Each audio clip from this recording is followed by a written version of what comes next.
Over the past decade, the remarkable progress in visual intelligence has largely been fueled by the availability of vast datasets supporting learning, from ImageNet to LAN.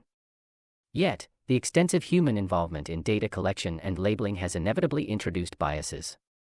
Can we automate large-scale data collection directly from sensors with minimal human intervention? And can models trained on such data generalize effectively to various tasks?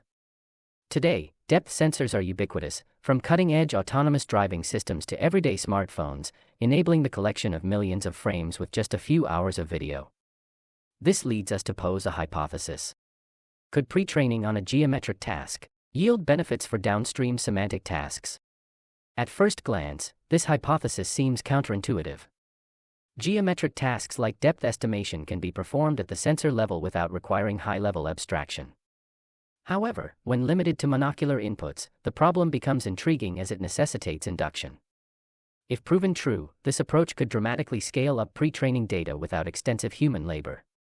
We delve into this hypothesis, focusing on monocular depth for pre-training and semantic segmentation for testing. Upon reviewing the literature, we encountered conflicting results, prompting us to investigate further. To our knowledge, despite scattered efforts in this area, we are the first to systematically analyze the problem and elucidate potential underlying mechanisms. We established the theoretical foundations in Section 3, formalizing the problem within the framework of information theory. To test our hypothesis, we explore various network architectures, dataset sizes, and fine-tuning strategies. Remarkably, all our findings support the viability of using monocular depth for pre-training in semantic segmentation tasks. Our investigation extends beyond empirical results to reveal the mechanisms driving this phenomenon. Here we highlight some of them. For instance, we observed a disparity in object scales between pre-training and fine-tuning datasets.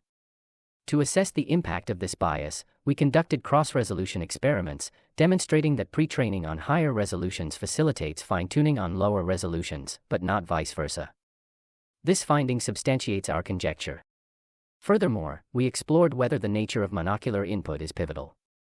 By using a Siamese network for optical flow pre-training, we discovered that while depth estimation enhances performance, optical flow impedes it. We attribute this disparity to the ability of depth estimation to capture the stable inductive bias inherent in static scenes. Another intriguing conjecture we explore is that depth maps exhibit piecewise smoothness, facilitating semantic segmentation by assigning labels to these regions.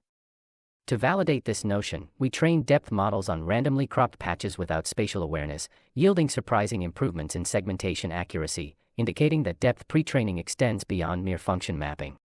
Moreover, we examined whether pre-training with monocular depth benefits from training within the same domain as downstream tasks. Leveraging recent advancements in relative depth estimation, we demonstrated consistent performance improvements across multiple datasets, underscoring the robust transferability of depth models to novel domains when trained at scale. While our research marks a significant step forward, it is by no means exhaustive. We hope that our findings will inspire further exploration and spark new avenues of research in this domain. Thank you for your attention.